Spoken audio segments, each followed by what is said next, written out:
Quando nós falamos de povo, todos nós, quer tenhamos meditado sobre essa noção ou não, temos a impressão, sentimos imediatamente, que se trata de uma noção complicada. Não sabemos muito bem do que é que falamos quando falamos de povo. Porque os contextos em que pode surgir a noção de povo são variados, são muitos. Temos, por um lado, sei lá, e já não me estou a referir às utilizações mais eruditas e mais filosóficas, digamos assim, do termo. Sei lá, só para lembrar que, por exemplo, o povo é essencial no Kant porque tem uma dimensão jurídica, o povo jurídico. Ou o povo que é evocado na Constituição, portanto, na Declaração de Independência dos Estados Unidos, portanto, do governo, do povo, para o povo. We, the people, etc, etc. Vocês conhecem. E, portanto, aí temos uma noção de povo que é uma noção política de povo. O povo como sujeito político. Mas, por outro lado, nós, quando falamos de povo, temos a noção também, e em certas utilizações, que o povo corresponde a uma espécie de resto da população que eventualmente tem menos poderes do que os cidadãos considerados enfim, estatuto privilegiado, e, portanto, o povo corresponde àquilo que, depois da Revolução Francesa, foi chamado menu peuple, o povo miúdo, não é? A raia miúda, se quiser. Mas a nossa noção da raia miúda vem-nos para aí do Fernão Lopes, não é?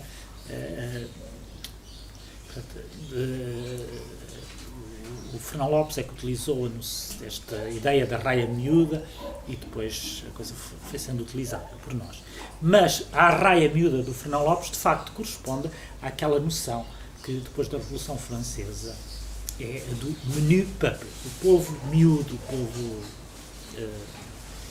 o extrato mais baixo da população.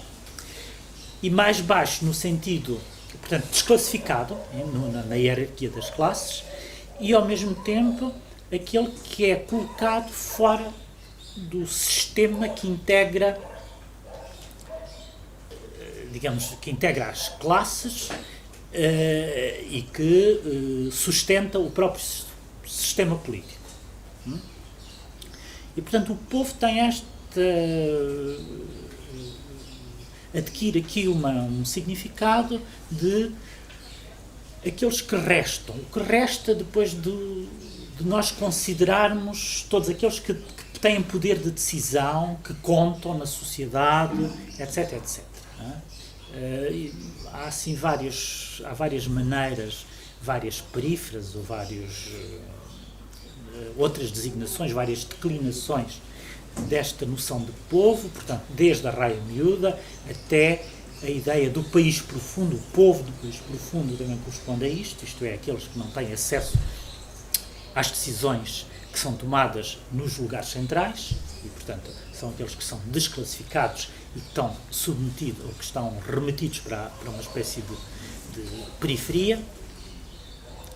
E em todas estas noções existe, enfim, uma noção rousseauista, do Rousseau, do povo, que em dela é diferente. E, portanto, nós temos dificuldade em identificar ou de fixar a noção de povo num conceito que seja mais ou menos estável. E há momentos em que nós sentimos que utilizamos a palavra povo como um sujeito político. É o povo que vota. A ideia do povo soberano, não é? A ideia do povo soberano. O povo que decide, e, portanto, é este povo soberano, obviamente, que é evocado na Constituição dos Estados Unidos, e, portanto, é o povo que vota, o povo que decide sobre os seus governantes, não é? O povo soberano. Mas, noutros momentos, nós utilizamos a palavra povo precisamente para dizer quase o contrário, isto é, aqueles que são destituídos de qualquer espécie de poder e que, portanto, não podem ter soberania, ou quando muito têm o único poder que lhes resta, que é votar, como nós sabemos, tornou-se quase uma inutilidade, mas isso não é aqui para aqui chamado. Mas há momentos, se nós retomarmos novamente e se tivermos em conta aquela fratura, aquela cesura de que eu falei há pouco, entre, por um lado, uma vida qualificada politicamente, aquela que é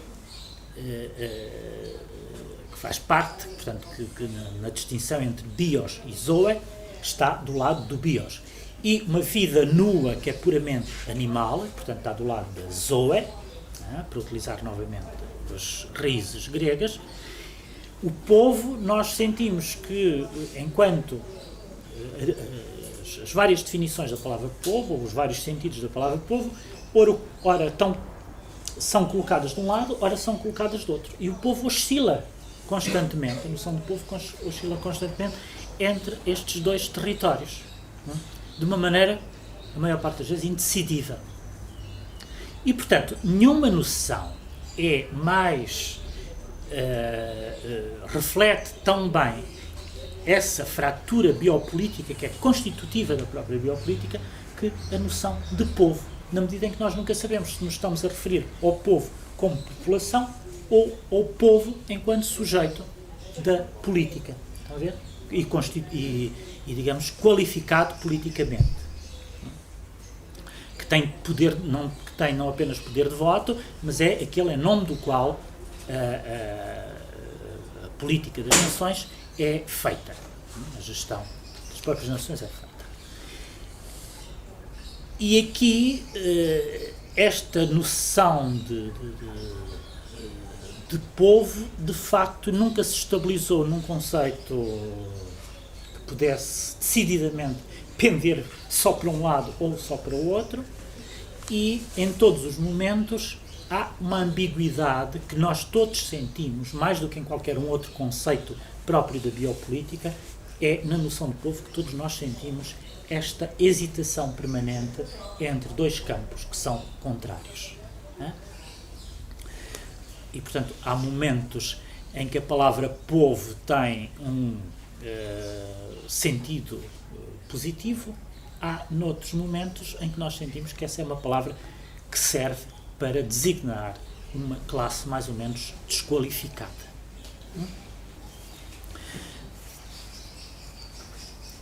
No entanto, e aqui também a questão da biopolítica se intromete, há uma noção de povo que é uma noção eminentemente cultural, que se presta a um certo tipo de figurações que são figurações míticas. Na parte da manhã eu falei muito da própria lógica do nazismo e, sobretudo, a apropriação pelo nazismo de todas estas questões biopolíticas, no sentido em que o nazismo seria o paradigma biopolítico consumado na sua maneira mais perfeita, de tal modo que a política nazi confunde-se com a própria biologia. Aí a noção de povo, por exemplo, e aqui também me interessa definir o povo em função daquilo que o nazismo, do modo como o nazismo entendeu, porque levando esta questão a uma espécie de caricatura, tudo se torna mais perceptível. As coisas, quando são levadas ao seu extremo, ou quando são levadas à caricatura, os seus traços tornam-se muito mais proeminentes e muito mais visíveis. O nazismo fez aquilo que nenhum outro regime fez, que foi inventar um povo. E conseguiu, aliás, com grande sucesso, como nós sabemos. Inventar um povo. Em que sentido? Inventar portanto, aqui uma noção simultaneamente étnica de povo, política, cultural e ao mesmo tempo uma ideia de povo enquanto entidade enraizada num território nacional e cultural. aquilo que os alemães chamam, utilizam uma palavra muito pomposa para isto, que é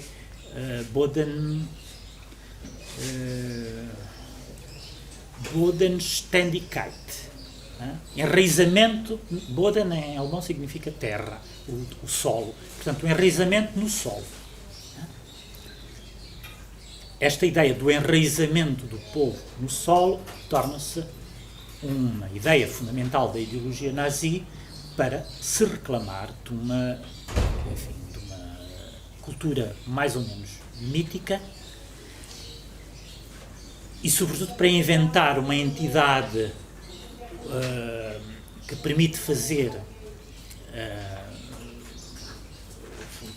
que permite uma espécie de unidade nacional que não existia até então. É preciso ter em conta que, no fundo, a Alemanha não correspondia propriamente a uma nação,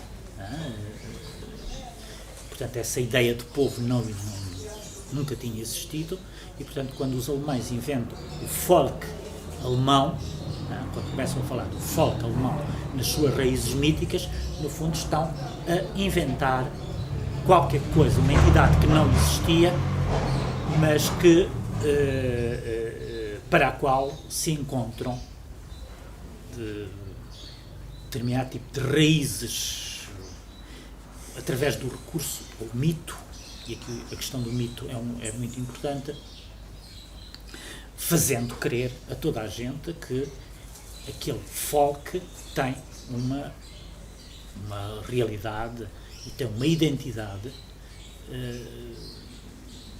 tal como e o estatuto que acaba de se inventar para ele, com uma história que é mais ou menos, enfim, quase uma tradição de séculos, e, no entanto, nada disto resiste a qualquer espécie de análise histórica. Não é? O folk alemão, o folk em alemão significa povo, o folk alemão foi uma invenção nazi, não é? Pura e simplesmente. E, portanto, quando eles fazem recurso às sagas germânicas, às epopeias dos povos nórdicos para sustentar esta ideia de povo, tudo isso não passa de uma invenção e, sobretudo, de um recurso a entidades míticas. E aqui o mito é uma questão importantíssima. Não é apenas na Alemanha nazi que o recurso ao mítico se tem efeitos ideológicos ou tem uma calção ideológica muito forte e, sobretudo, perigosa e perniciosa. Em todos os momentos, em todas as sociedades, o recurso ao mito serviu, a maior parte das vezes, como dispositivo ou como mecanismo de caráter ideológico. E não é por acaso que os maiores mitólogos de sempre, sobretudo deste século, não direi de sempre, porque de facto os totalitarismos são um fenómeno do século XX, não é? Mas o recurso ao mito e o estudo dos mitos teve sempre rodeado de algumas ambiguidades, para dizer o mínimo, ideológicas muito fortes, que fez com que, por exemplo, os maiores mitólogos estivessem envolvidos, a maior parte das vezes, com estes regimes totalitários. Aliás, nós temos entre nós não é entre nós, mas um dos maiores mitólogos e historiador das religiões do século XX, que foi o Mircea Eliade, um romeno que exerceu uma função diplomática em Lisboa nos anos 40, suponho eu.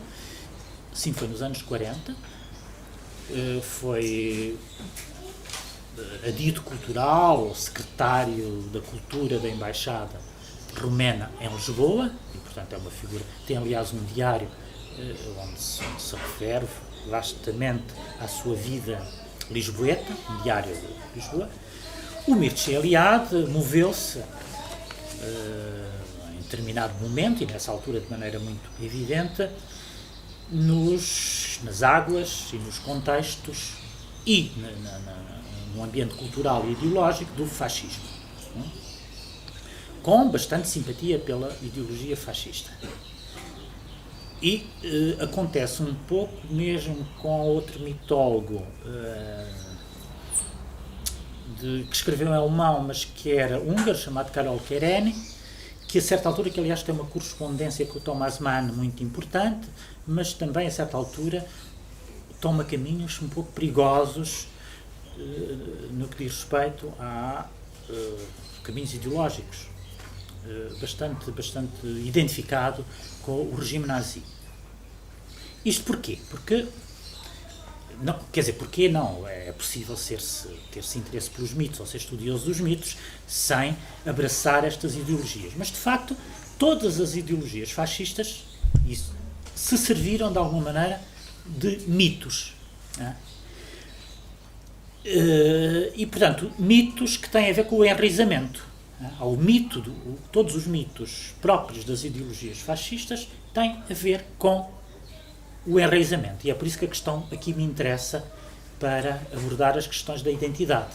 Porque quando se começa a falar de identidade nacional, e, portanto, de manhã falámos das identidades, aquelas mais ou menos estudadas pelos estudos culturais. Mas quando se começa a falar de identidades nacionais, a identidade nacional, que é de facto um artifício criado, a maior parte das vezes uma criação meramente intelectual e que ocorre em determinados momentos da história e, portanto, não tem nenhuma consistência nem histórica, nem ideológica, nem de nenhuma espécie.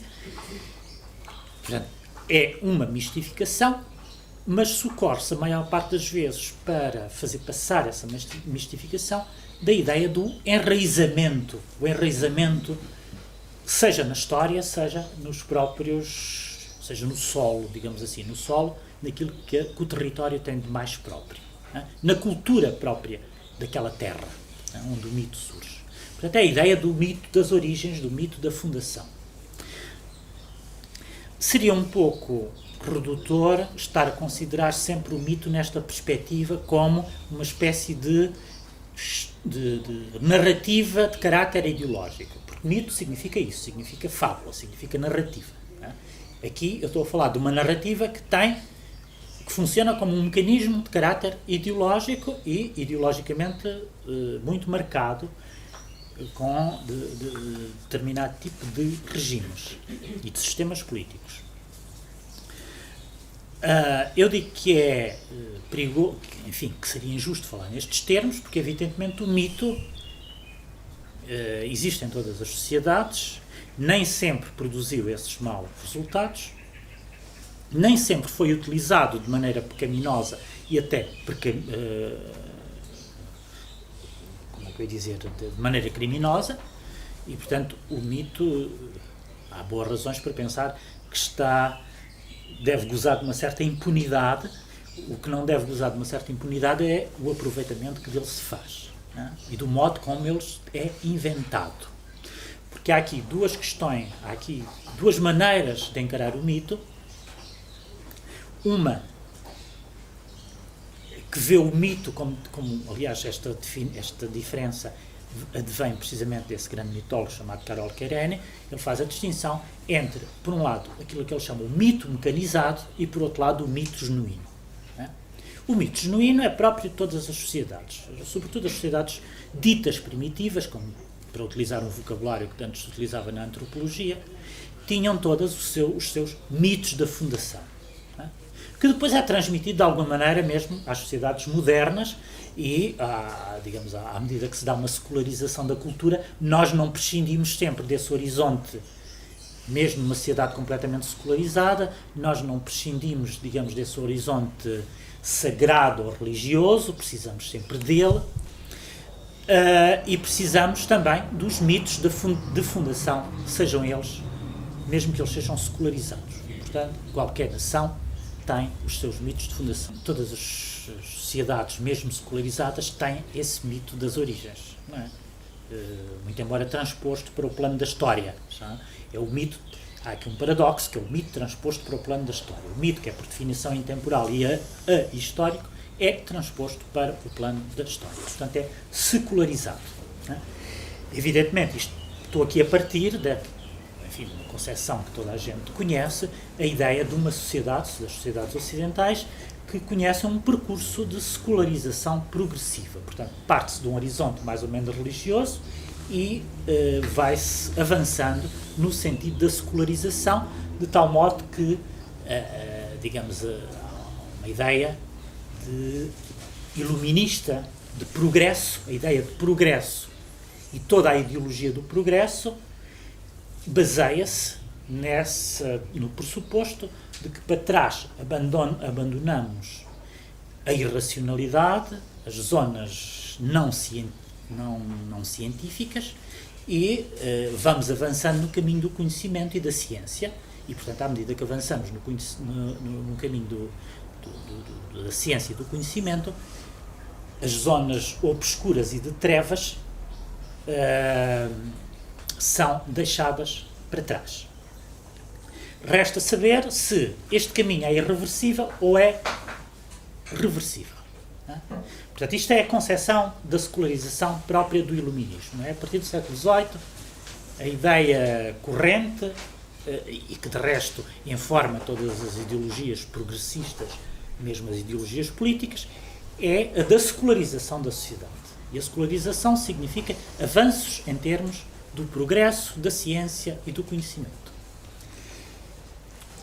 Quando, por exemplo, um autor como o Adorno e o Horkheimer, portanto, da Escola de Frankfurt, nos anos 40, falam da dialética do iluminismo, o que eles, isto num contexto que é o contexto da Segunda Guerra Mundial, o que eles verificam, portanto, viram, espantados aliás, e aterrorizados, que apesar de todo o progresso no sentido do conhecimento e da ciência que se tinha operado desde o século XVIII, parece que o nazismo tinha conseguido introduzir novamente uma espécie de regressão de tipo mítico. Portanto, tinha não só inventado os seus mitos, como tinha criado, digamos, novamente uma zona obscura que já não tinha a ver com o progresso e com a ciência. E, portanto, eles acabavam de constatar aquilo que não estava previsto em nenhuma ideologia progressista, que era o de que o conhecimento e portanto, a sociedade iluminada, a sociedade do iluminismo, podia voltar atrás e, portanto, a secularização não era um caminho e um percurso irreversível. E quando eles falam da dialética do iluminismo, estão-se a referir a isso mesmo, ou seja, a ideia de que a própria razão, a razão iluminista, pode ela própria criar os seus mitos e entrar numa espécie de caminho de destruição de si própria. Não é? A dialética aí define esse paradoxo, não é? Da razão que se destrói a si mesma e acaba por tornar-se, digamos, cria-se o mito da própria razão. Não é? O nazismo teria sido um exemplo muito acabado desse mito, de uma razão que não era já a razão, evidentemente, do iluminismo, e, portanto, da criação de determinado tipo de mitos que serviram como mecanismos de legitimação daquilo que foi um programa político engendrado como da maneira mais racional que se pode imaginar, de tal modo que, quer dizer, todo o programa da solução final que leva ao extermínio de 6 milhões de judeus é provavelmente um dos exemplos da história mais trágicos, mas quer dizer, nunca em nenhum momento da história se tinha pensado na morte como um processo mecânico, isto é, criar fábricas para matar pessoas, no fundo era isto. Não é? Como é que a razão científica era posta ao serviço do extermínio de um povo? Porque, de facto, foi isso que aconteceu. E, portanto, aqui nós não estamos... O nazismo tem esta duplicidade, que é, simultaneamente, o de criar mitos, o mito da germanidade, não é? Para o qual se socorre a partir das sagas germânicas medievais, etc. Portanto, a ideia do folk alemão, o Siegfried, portanto, a ideia do Boden und Blut, o solo e o sangue, toda a cultura deve ser enraizada no solo e no sangue, e, portanto, a nacionalidade é uma questão de identidade e de identificação. E, portanto, esta questão, aqui para as questões da identidade são importantes, porque todo o mito nazi baseia-se na ideia de identidade, mas de uma identidade criada artificialmente. Aqui já não se trata pura e simplesmente da construção de uma identidade tal como os estudos culturais a entendem, mas mais do que isso é da construção mítica. Portanto, vai-se mais além, não é uma construção social, não é uma construção cultural, é a construção mítica de uma identidade. E construção mítica, porquê? Porque vai inventar uma história que não existe, no fundo. Isto é, não é uma história, uma não história. Portanto, um mito. Portanto, nem o folk alemão existia antes do nazismo, é uma criação meramente nazi. A ideia de um enraizamento no solo e no sangue não existia porque, enfim, a Alemanha tinha uma história de unificação relativamente recente, não havia aquela unidade territorial, não havia, digamos, a história política da Alemanha não permitia conceber a ideia de uma unidade territorial e de uma unidade do solo. A própria ideia de uma identidade cultural não podia existir, o Norte era tão diferente do Sul, Prússia, Baviera, portanto a ideia de um mito unificador, ou unificado aqui neste caso, não existia, o mito aparece precisamente para se tornar unificador, para criar uma unidade que não existia até então. Uma unidade, sobretudo uma unidade cultural que é inventada.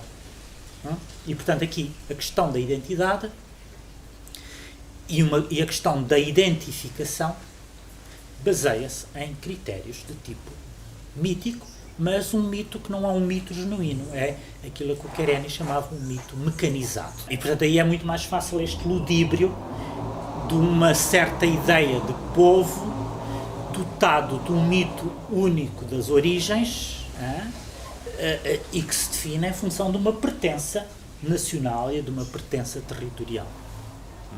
Aqui neste caso, quer dizer, por mais que nós recuemos no tempo, a ideia é esta, por mais que nós recuemos no tempo, nunca encontramos essa noção de povo entendido como entidade dotada de uma pureza étnica.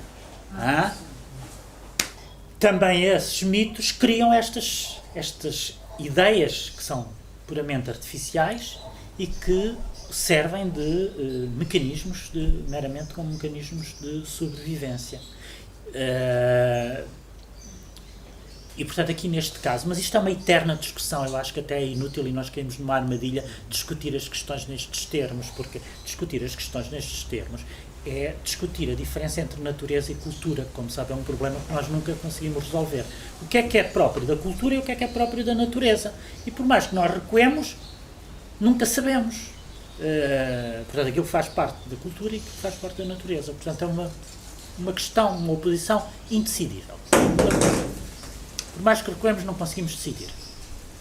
E aqui, na questão dos chamados povos e das nações, etc., acontece exatamente o mesmo.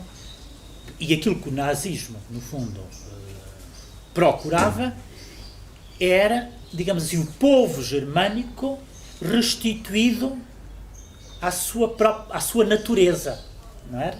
Restituído à sua natureza. Isto é, ao seu momento original, onde ainda não tinham sido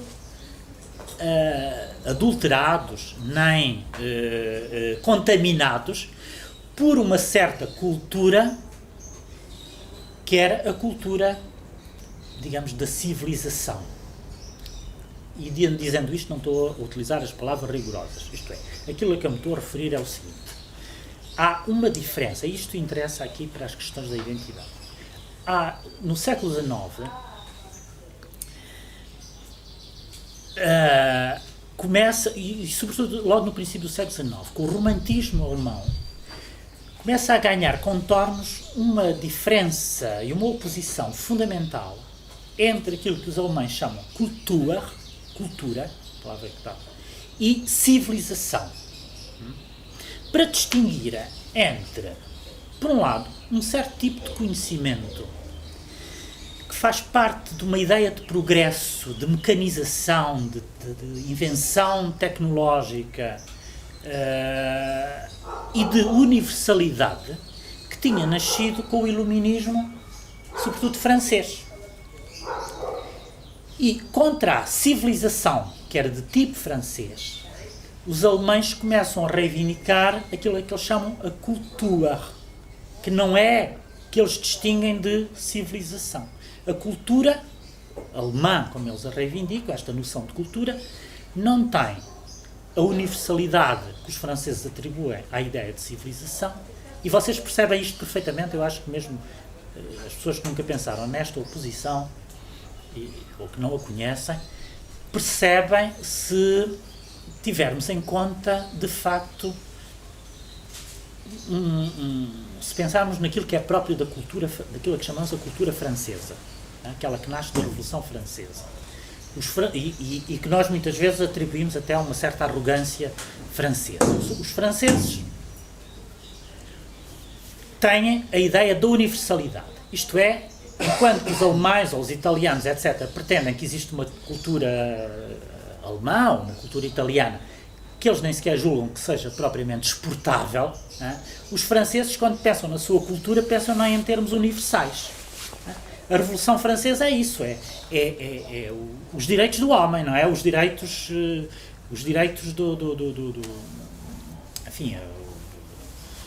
homem, do cidadão. Portanto, a República Francesa, que nasce na Revolução, concebe-se a si próprio como um sistema universal e um sistema que é exportável e que, aliás, acaba por ser exportável para os Estados Unidos, como nós sabemos. E, portanto, há uma universalidade no modo como os franceses concebem a sua própria cultura, que é exatamente o contrário da reivindicação de determinado tipo de traços identitários de caráter particularizante ou particular. E, portanto, enquanto que o nazismo faz parte desta lógica da cultura alemã que procura traços específicos de uma identidade nacional, aquilo a que os franceses chamam cultura, ou, mais propriamente dito, porque a partir daqui passou-se a pensar na oposição entre cultura e civilização, e, portanto, em relação aos franceses fala-se mais da ideia de civilização. Esta ideia de civilização, que é própria da cultura francesa, é de caráter universal, exportável, e pretende-se que não é, portanto, não é identificadora de um determinado tipo de valores próprios só do hexágono francês. E esta ideia, enfim, aquilo que os franceses chamam a República, não é? A República é uma espécie de instituição sagrada para os franceses. A República implica um determinado tipo de modelo escolar, um certo tipo de conteúdos programáticos e do ensino, etc. A República há toda uma mitologia francesa da República. A República deve ser laica, deve ter escolas republicanas, portanto, não só são laicas, como são de caráter universal, toda a gente deve aprender o mesmo, etc, etc. Os cidadãos são todos iguais perante a lei e, portanto, a escola, enquanto lugar mais representativo da República, é o lugar onde todos são exatamente iguais, devem ter exatamente as mesmas oportunidades. Enfim, nós conhecemos muito bem este modelo, que de resto foi, de alguma maneira, exportado para outros países, quando a França era entendida ainda como uma espécie de farol, precisamente, da civilização ocidental. E, portanto, aí esta ideia de civilização tinha esse... Mas eu agora já não me lembro, perdi-me, não me lembro o que é que queria... Como? E, ao contrário deste modelo, que é o de civilização, por reação, a Alemanha começou a reivindicar uma ideia de cultura que era o contrário disto. Já não era a defesa do universal, mas a defesa do particular. Já não era a defesa de um determinado tipo de invenções ou de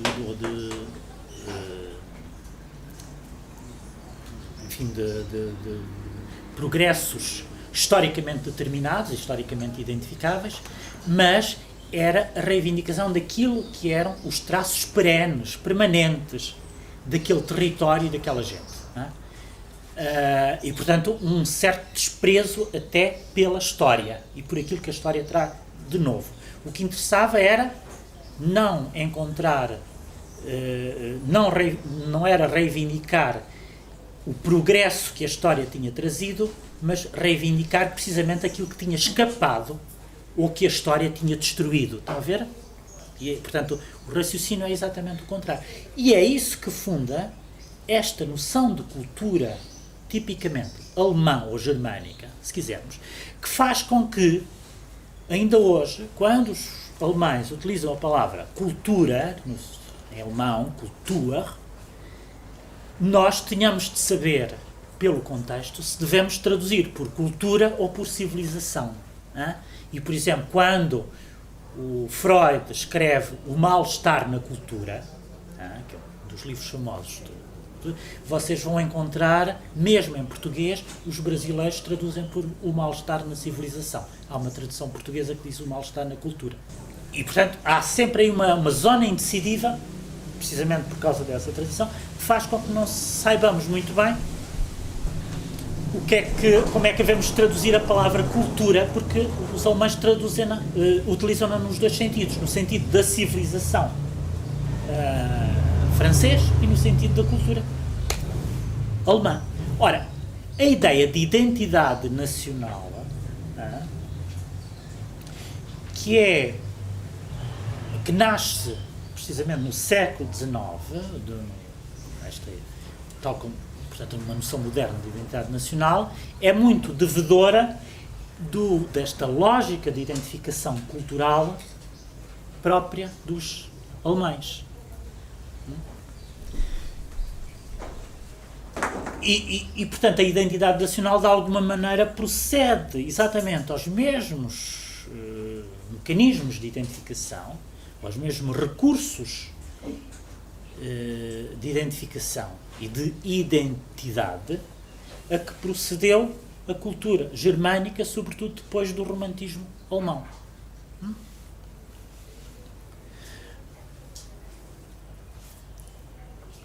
Na Alemanha, nós sabemos onde é que isso vai dar, os efeitos foram de facto devastadores. Noutros sítios, de uma maneira ou de outra, com efeitos mais ou menos perniciosos, evitando o desastre ou não, mas a coisa nunca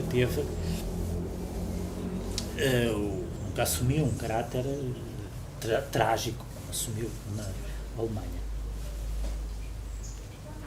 E é isso que faz com que, enfim, uma das teses dos estudiosos destas questões sobre o nazismo é que o nazismo corresponderia a um humanismo. Não é? O nazismo é um humanismo.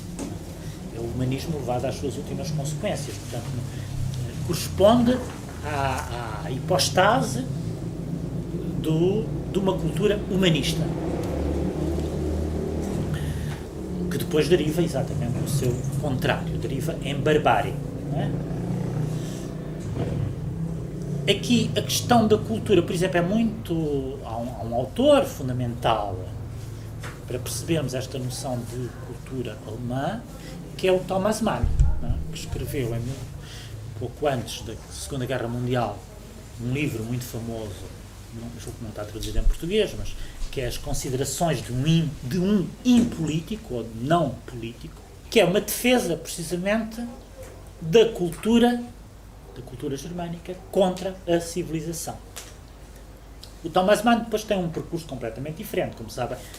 Ele acaba por se exilar nos Estados Unidos, enfim, primeiro na Suíça, depois na França, depois foi para os Estados Unidos, e portanto ele próprio teve que fugir de alguma maneira ao nazismo, mas digamos o percurso dele e os inícios dele enquanto escritor ainda são muito vinculados, não ao nazismo, porque em 1914 não se pode falar de nazismo, mas àquilo que estava a nascer como um conjunto de reivindicações identitárias e de solidificação de uma certa ideia da cultura alemã. E o que é mais curioso aqui, nesse livro, Considerações de um Mimo Político, que funciona como uma espécie de obra mestra para nós percebermos o que são estas questões da cultura, por oposição à civilização, é que ela foi escrita de alguma maneira contra o irmão, que é o Heinrich Mann, que era irmão do Thomas Mann, que ele considerava que era o escritor da civilização. Portanto, o Heinrich Mann era um escritor comprometido, era o homem de esquerda da família, digamos assim. Thomas Mann, na altura, era muito mais identificado com aquilo que era uma cultura da direita, e quando falo em cultura da direita, estou-me a referir precisamente àquilo que, na altura, de facto, se podia ser chamado cultura de direita. Esta cultura é enraizada num fundo mítico. Em segundo lugar, a ideia, essa cultura, deu origem àquilo que no tempo de Thomas Mann, e ele foi um dos seus expoentes, se chamou Revolução Conservadora. Parece um paradoxo, não é?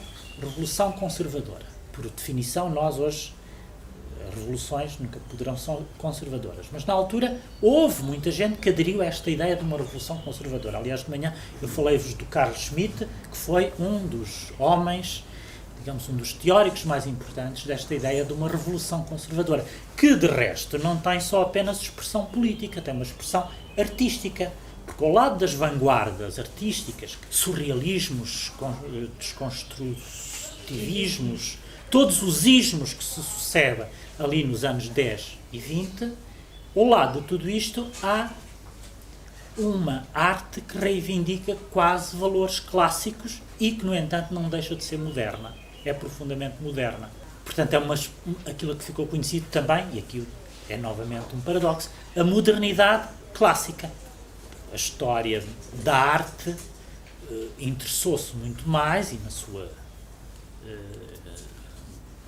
a história, por definição, é construção de historiadores, e, portanto, os historiadores da arte privilegiaram todas estas experiências próprias das vanguardas e, sobretudo, esta sucessão de ismos. E levou-se algum tempo, provavelmente é uma historiografia recente, esta que vê o outro lado da história, que tenta reescrever o outro lado da história do modernismo, que não tem que ver com estas experiências vanguardistas, mas tem que ver com a recuperação de valores clássicos, que, no entanto, são também modernos. Isso, na Alemanha, é visível a alguns níveis, mas se vocês pensarem, por exemplo, talvez de uma maneira que não se sobrepõe exatamente ao que se passou na Alemanha, mas o que foi Viena do princípio do século, nós encontramos um modernismo vienense que não se confunde com o modernismo das vanguardas russas, nem daquilo que se estava a passar em Paris ou em Londres no princípio do século. Sei lá, um Klimt não é propriamente um Duchamp. Os pré-rafaelitas, por exemplo. Pois, mas aí é diferente. Mas aí os pré-rafaelitas é um caso de romantismo tardio, e do qual não se pode dizer propriamente que são modernos neste sentido. Não é? Bem, os pré-rafaelitas são sim, estes, digamos, estes nomes próprios daquilo que eu estou a chamar o modernismo clássico, ou que se sobrepõe em termos políticos, ou que tem a sua correspondência em termos políticos naquilo que eu chamei Revolução Conservadora, que eu chamei não, a categoria não é minha, não fui eu que a inventei. Não corresponde exatamente, quer dizer, corresponde a uma ideia de modernidade, mas não a uma ideia de modernidade que faz da ruptura um valor em si mesmo, está a perceber? Ou seja, todos esses ismos que sucedem ali no espaço de uma década, ou pouco mais de uma década, qual é o princípio? Primeiro, é baseado numa concepção da história sempre como progresso, e da ideia de superação. É preciso superar sempre aquilo que é anterior, não é? E, portanto, isso leva a essa lógica de uma espécie de aceleração do tempo da história da arte, uma aceleração constante, cada vez mais veloz, que depois nós sabemos, podemos dizer, aquilo também resulta em determinado tipo de academismos, porque há um momento em que não é possível ir mais além. Mas ali, no espaço de 20 anos, para aí, ou nem tanto, todos aqueles ismos fizeram experiências dos quais nós hoje todos somos devedores de alguma maneira. Todos os que vêm a seguir são, de alguma maneira, herdeiros do Picasso, do Duchamp, do Malevich, portanto, do abstracionismo, dessas coisas todas. Portanto, isso é insuperável. Não se pode regressar atrás depois dessa experiência. Mas, ao mesmo tempo, isso é que é curioso, estava a acontecer, tanto na Alemanha e, sobretudo, num outro polo da modernidade, que era Viena, um outro tipo de modernismo, baseado numa outra ideia de cultura e numa outra concepção da história, primeiro que não procedia através desta lógica dos ismos. Essa por aí. E, em segundo lugar, que não procura a ruptura pela ruptura, como um valor em si mesmo. E é isso que dá aquelas coisas ambíguas, quando nós vemos todos aqueles pintores da chamada secessão vienense. Nós perguntamos, estes indivíduos são modernos, são reacionários, o que é que eles são? Até mesmo na arquitetura, o Adolf Loos a dizer que ornamento é crime.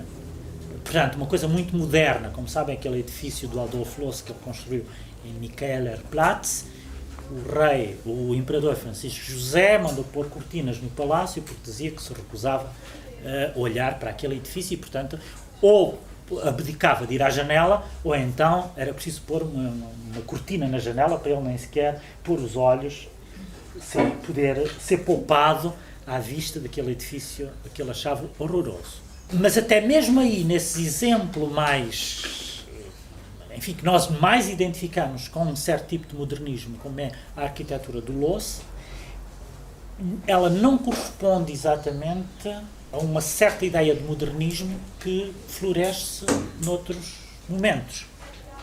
E, portanto, todos aqueles autores, sejam eles arquitetos, pintores, etc., etc., são altamente ambíguos, para não dizer outra palavra, ou pelo menos não correspondem a uma concepção do modernismo que foi sendo elaborada através da consideração de dois grandes polos deste modernismo artístico, arquitetónico, literário, etc., que era Paris e Londres. E, portanto, nós ficamos sem saber onde colocá-los, e aí os autores, os escritores ainda de uma maneira muito mais clara, um autor como Hofmannsthal, moderno por excelência, mas, quer dizer, é um modernismo muito estranho, que não é legível à luz daquilo que nós sabemos que é a desconstrução narrativa de um Joyce ou desse tipo. Portanto, é um indivíduo clássico, em certa medida. E é curioso que, por exemplo, pelo menos nós aqui em Portugal, mas não só aqui, sei lá, em França, tanto quanto eu sei, este modernismo vienense só começou a ser descoberto quando, nos anos 80, foi feita uma grande exposição no Pompidou, que se chamava Un Apocalypse Joyeux, um apocalipse alegre.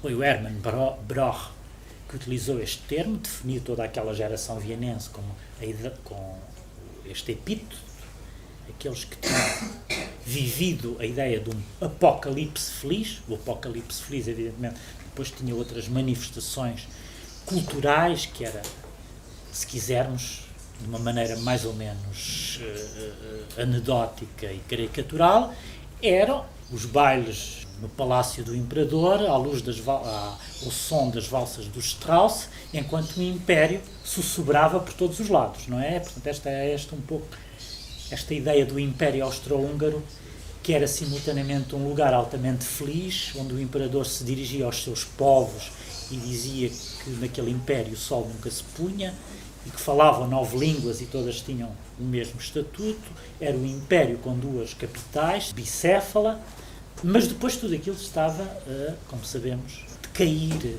a declinar, e não aguentou.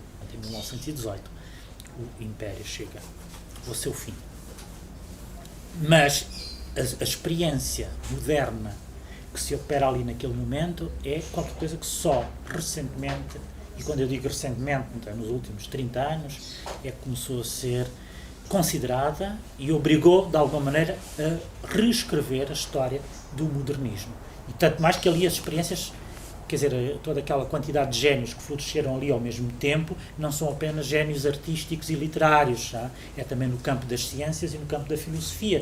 Portanto, temos que acrescentar a isso o Wittgenstein, temos que acrescentar o Freud, não é coisa pouca, não é? Acrescentar o Freud e o Wittgenstein e outros que eu não me lembro neste momento. Mas tudo isto, a diferença entre cultura e civilização, que me parece fundamental para percebermos aqui, primeiro, a lógica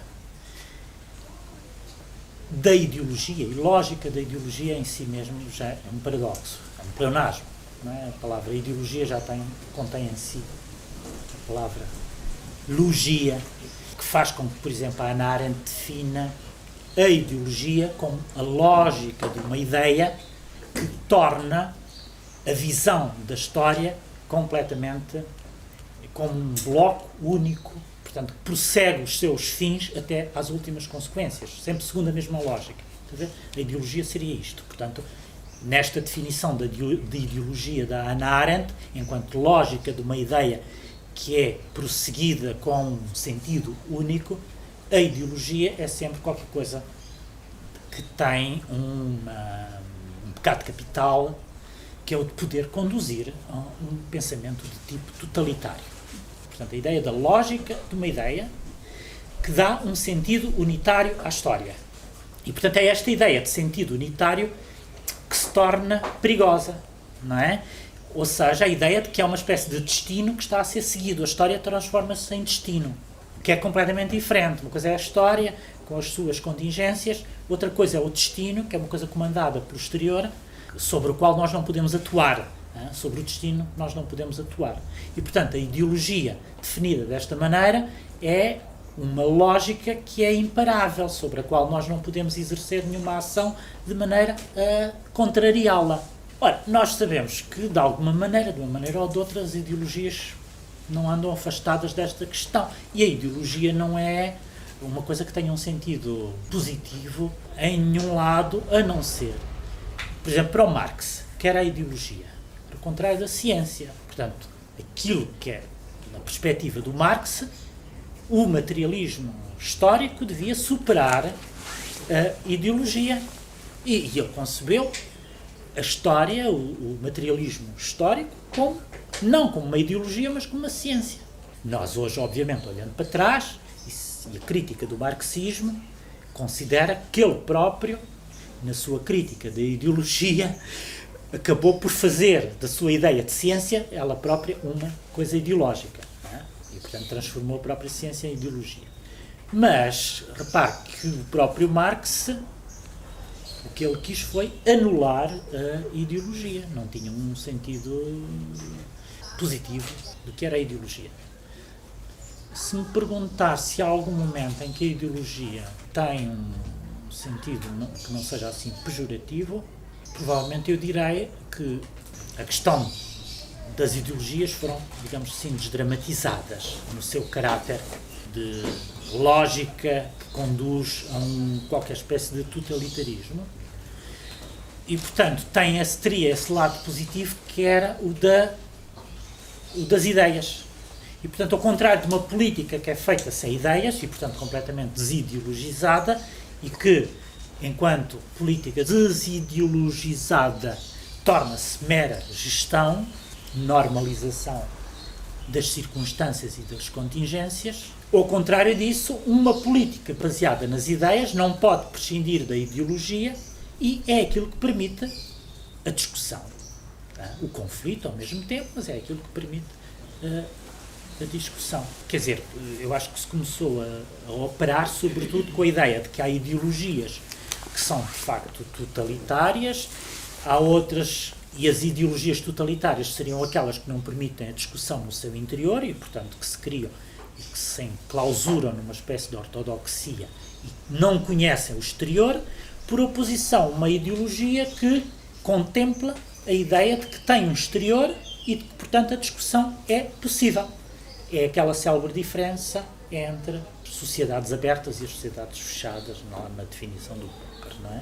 Ou então a ideia entre determinado tipo, por exemplo, a psicanálise. Houve houve um momento da história em que a crítica da psicanálise fez-se com base na ideia de que corresponderia não uma ciência como queria o Freud, portanto o Freud, através da descoberta do inconsciente, teria descoberto um novo objeto científico, e ele apresentou a psicanálise como uma ciência, não interessa agora, independentemente dos seus efeitos terapêuticos, em si mesma, enquanto conhecimento de um determinado objeto, ela era uma ciência. E a crítica da psicanálise, a crítica mais consistente da psicanálise, não advém de argumentos que tenham a ver com a sua eficácia enquanto método terapêutico, mas das questões epistemológicas que se colocam uma ciência que não permite a refutação. Está a perceber? Não permite a refutação. A psicanálise seria totalitária, nesse sentido não era uma ciência. Porquê é que é totalitária? Porque não permite a refutação. Não tem exterior. A partir do seu... Não tem um exterior, é um sistema fechado, que prevê tudo, prevê inclusivamente que possa ter inimigos e que a gente possa ter argumentos contra a psicanálise, e aí a psicanálise diz, alto lá, se tu estás a dizer que não existe o inconsciente, é porque o teu inconsciente, não sei o que é dizer que mais. Estou a caricaturar, não é exatamente assim. Mas, na verdade, do ponto de vista científico, as fragilidades, enquanto ciência da psicanálise, têm a ver com essa dificuldade em ela aceitar uma exterioridade a partir da qual se possa fazer a sua refutação. E por isso é que a história do movimento psicanalítico é feito de rupturas e da criação de ortodoxias, não é? Em todo o lado. Há o Freud, que tem uma zanga enorme com o Jung, que vai criar a sua escola ali ao lado, isto é, na Suíça. Depois aparece, enfim, estou a passar por cima de muitas etapas, aparece nos anos 60 ou 70, nos anos 60, no final dos anos 50, aliás, mas com mais expressão nos anos 60, o Lacan em França, que diz é preciso regressar ao Freud, isto depois de todas as derivas que tinham acontecido, é preciso regressar ao Freud, relê-lo novamente e regressar àquela ortodoxia freudiana, tendo em conta, porque na leitura do Freud, essa ortodoxia freudiana não era exatamente a mesma ortodoxia que os ortodoxos tinham reconhecido. Era uma outra coisa diferente. E regressa-se novamente ao Freud, colocando no balde de lixo da história do movimento psicanalítico todos os movimentos heterodoxos em relação à escola freudiana. E a psicanálise é feita dessas rupturas em relação a ortodoxias e, portanto, não me parece. Podemos achar que é exagerado dizer que a psicanálise não é uma ciência porque não admite exterior e não admite a refutação, mas, de qualquer das maneiras, há ali qualquer coisa que faz com que não tenha o percurso de outras ciências. Nas outras ciências nós temos a noção de que existem, de que a coisa vai avançando em função de hipóteses que depois são refutadas, novas hipóteses que são colocadas, enquanto que na psicanálise há um corpo doutrinário original a que é necessário ou fugir como quem foge da peste ou regressar como quem regressa a um lugar que foi abandonado ilegitimamente. Mas não é lá que consegue conciliar o materialismo histórico e a psicanálise? O materialismo histórico, não. As únicas fusões assim esquisitas do freudianismo com o marxismo são daqueles autores aquele autor do Deleuze. Sim, o Deleuze, de outra maneira não, mas antes o Fromm, portanto, autores da Escola de Frankfurt, e o Erich Fromm e o autor de A Sociedade Unidimensional, o Marcuse.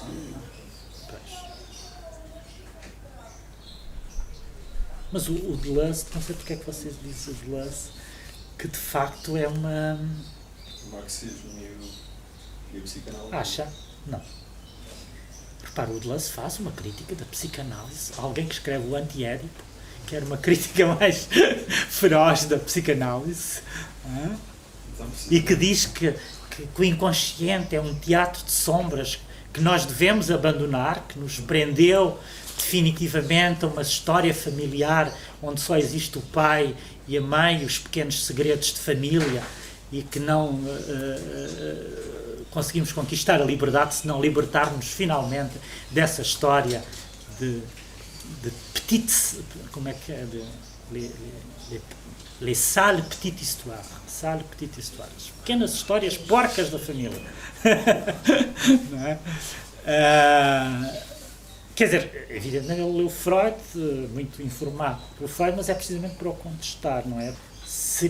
Foi quase o manifesto de ruptura em relação a um certo tipo de freudianismo que tinha triunfado